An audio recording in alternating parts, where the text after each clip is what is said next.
দাম্পত্য জীবন মানেই হল একে অপরের সাথে মানিয়ে চলার এক প্রতিজ্ঞা।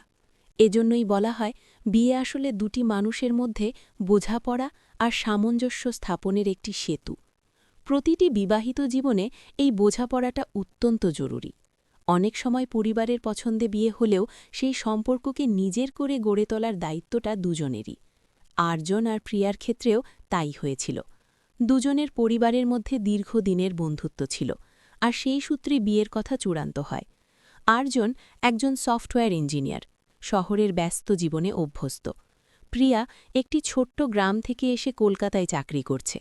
তার স্বপ্ন ছিল একটা স্থিতিশীল জীবন।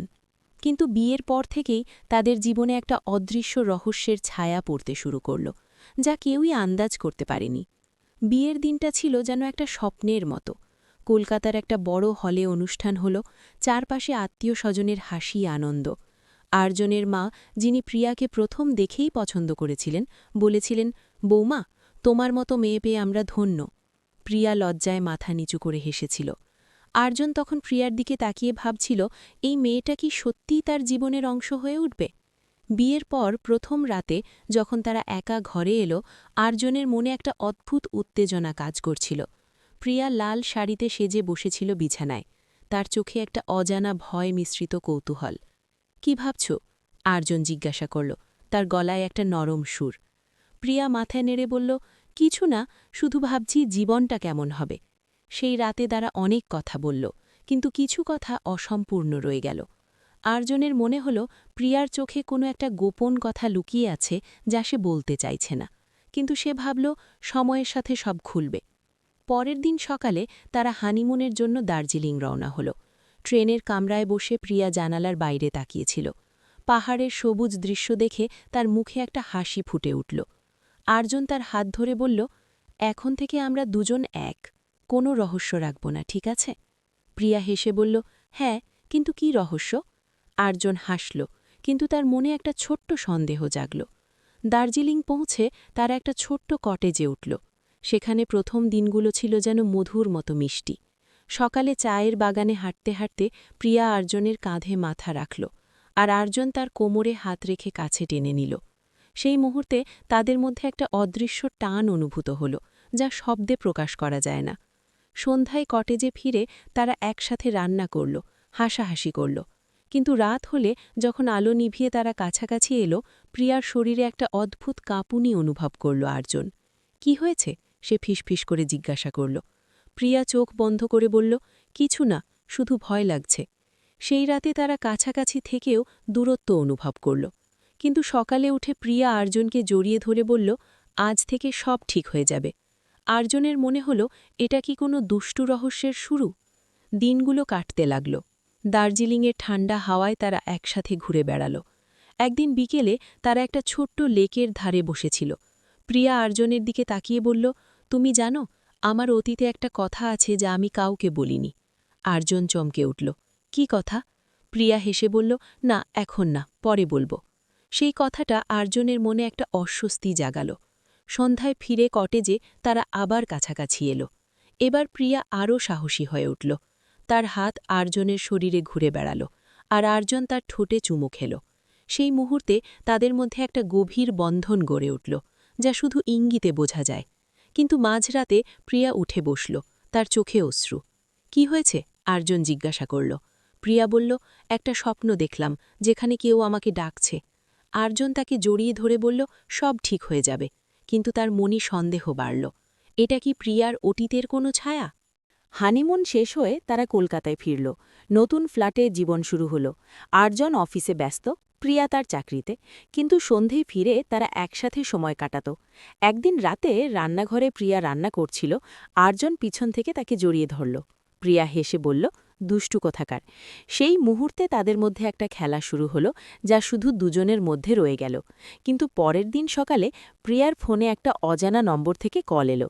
সে ফোনটা কেটে দিল, কিন্তু তার মুখটা ফ্যাকাশে হয়ে গেল। আর্জন লক্ষ্য করল, কিন্তু কিছু বলল না। সন্ধ্যায় তারা বিছানায় শুয়ে কথা বলছিল। প্রিয়া বলল, তুমি আমাকে বিশ্বাস করো তো? আর্জন বলল, অবশ্যই, কেন? প্রিয়া চুপ করে রইল। সেই রাতে আবার তাদের মধ্যে সেই গভীর টান অনুভূত হল, কিন্তু প্রিয়ার মনে কোনো একটা ভয় লুকিয়েছিল।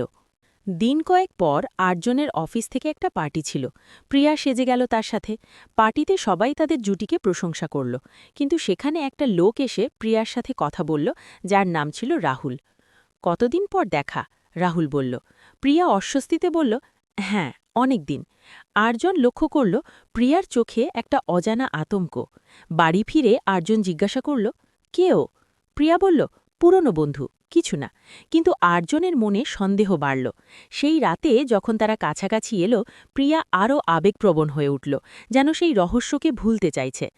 আর্জন তার শরীরের উষ্ণতা অনুভব করল, কিন্তু তার মনে প্রশ্ন জাগল, এই রহস্যটা কি? কয়েকদিন পর প্রিয়ার ফোনে আবার সেই নম্বর থেকে মেসেজ এলো। সে লুকিয়ে পড়ল, কিন্তু আর্জন দেখে ফেলল। মেসেজে লেখা ছিল, আমাদের অতীত ভুলতে পারবি না। আর্জনের মাথা ঘুরে উঠল। সে প্রিয়াকে জিজ্ঞাসা করল, এটা কি? প্রিয়া কাঁদতে কাঁদতে বলল, আমি বলবো, কিন্তু ভয় লাগছে।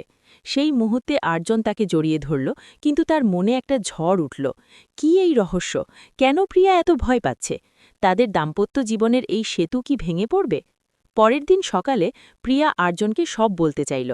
আমার অতীতে একটা সম্পর্ক ছিল, কিন্তু সেটা শেষ হয়ে গেছে। রাহুল আমাকে ছাড়তে চায় না। আর্জন চুপ করে শুনল। তার মনে রাগ আর দুঃখ মিশে গেল, কিন্তু সে বলল, আমরা একসাথে মোকাবিলা করব। সেই দিন থেকে তাদের মধ্যে একটা নতুন বোঝাপড়া শুরু হলো, কিন্তু রাহুলের ছায়া এখনও লুকিয়েছিল। সন্ধ্যায় তারা একসাথে বসে পরিকল্পনা করল। প্রিয়া আর্জনের হাত ধরে বলল, তুমি আমার সব। সেই রাতে তাদের মধ্যে সেই দুষ্টু খেলা আবার শুরু হলো, যা তাদের বন্ধনকে আরও মজবুত করল। কিন্তু আর্জনের মনে একটা প্রশ্ন রয়ে গেল, এই রহস্যের শেষ কোথায়? দিনগুলো কাটতে লাগল, কিন্তু রাহুলের মেসেজ আসতে থাকল। একদিন রাতে প্রিয়া একা থাকাকালীন রাহুল এসে দাঁড়ালো দরজায়। তুমি আমাকে ছাড়তে পারবে না, সে বলল। প্রিয়া ভয়ে কাঁপতে লাগল। আর্জন ফিরে এসে দেখল প্রিয়া কাঁদছে। কি হয়েছে, সে জিজ্ঞাসা করল। প্রিয়া সব বলল। রাগে জ্বলে উঠল আর্জন, কিন্তু শান্ত হয়ে বলল, আমরা পুলিশে যাব। কিন্তু প্রিয়া বলল, না, সেটা আরও জটিল করবে। আমার অতীতে কিছু আছে যা তুমি জানো না। আর্জন চমকে উঠল। কি এই গোপন কথা? সেই রাতে তারা ঘুমাতে পারল না, কিন্তু একে অপরকে জড়িয়ে ধরে থাকল। পরের সপ্তাহে আর্জন নিজে রাহুলের সাথে কথা বলতে গেল। রাহুল বলল, প্রিয়া আমার ছিল, তার সাথে আমার অনেক স্মৃতি। আর্জন বলল, সেটা অতীত, এখন সে আমার স্ত্রী। কিন্তু রাহুল হেসে বলল, তুমি সব জানো না। প্রিয়ার একটা রহস্য আছে যা তোমার জীবন বদলে দেবে। আর্জন ফিরে এসে প্রিয়াকে জিজ্ঞাসা করল, কি রহস্য? প্রিয়া কাঁদতে কাঁদতে বলল, আমি বলবো, কিন্তু প্রমিস করো, তুমি আমাকে ছাড়বে না। আর্জন প্রমিস করল।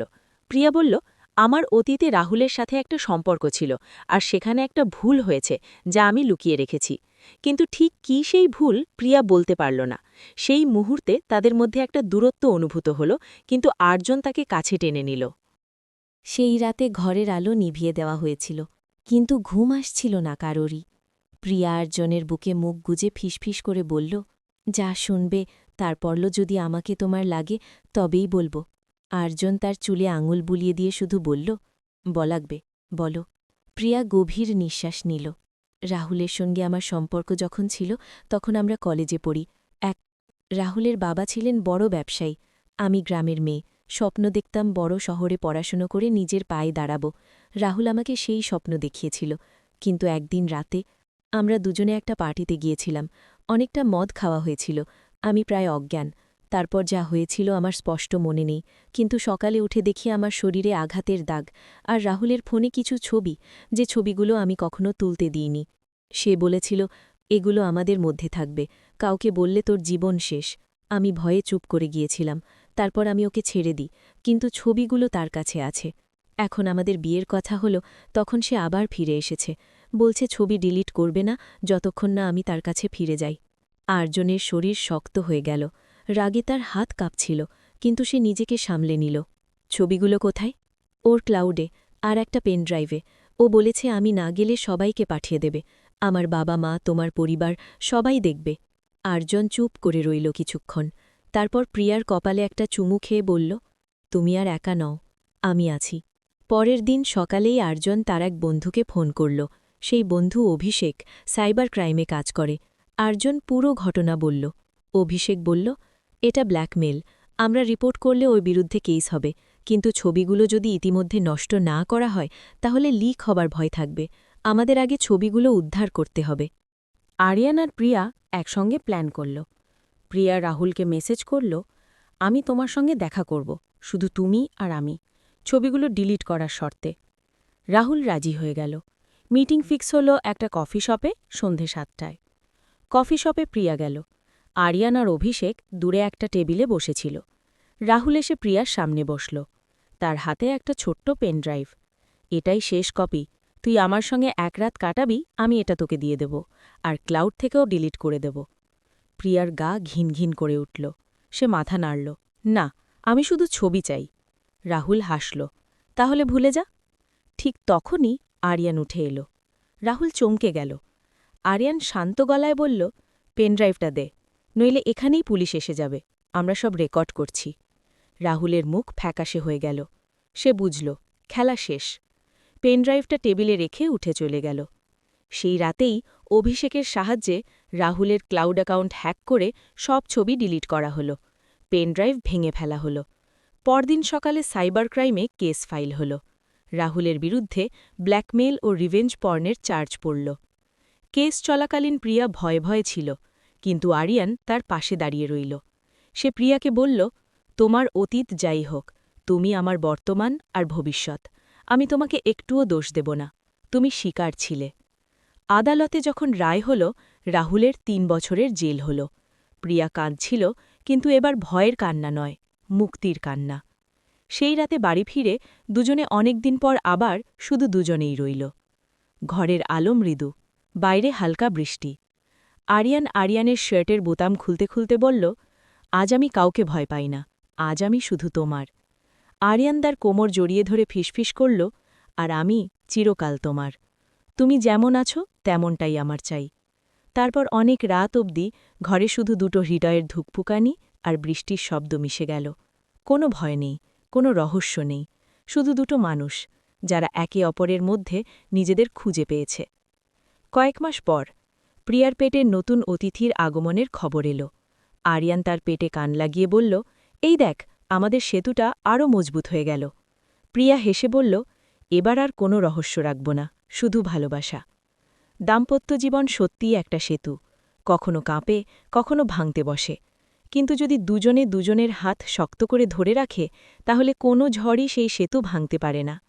আরিয়ান আর প্রিয়া আজ সেই সেতুর ওপর দাঁড়িয়ে হাসছে, আর তাদের পায়ের তলায় বয়ে চলেছে ভালোবাসা আর বিশ্বাসের অবিরাম নদী। গল্প শেষ।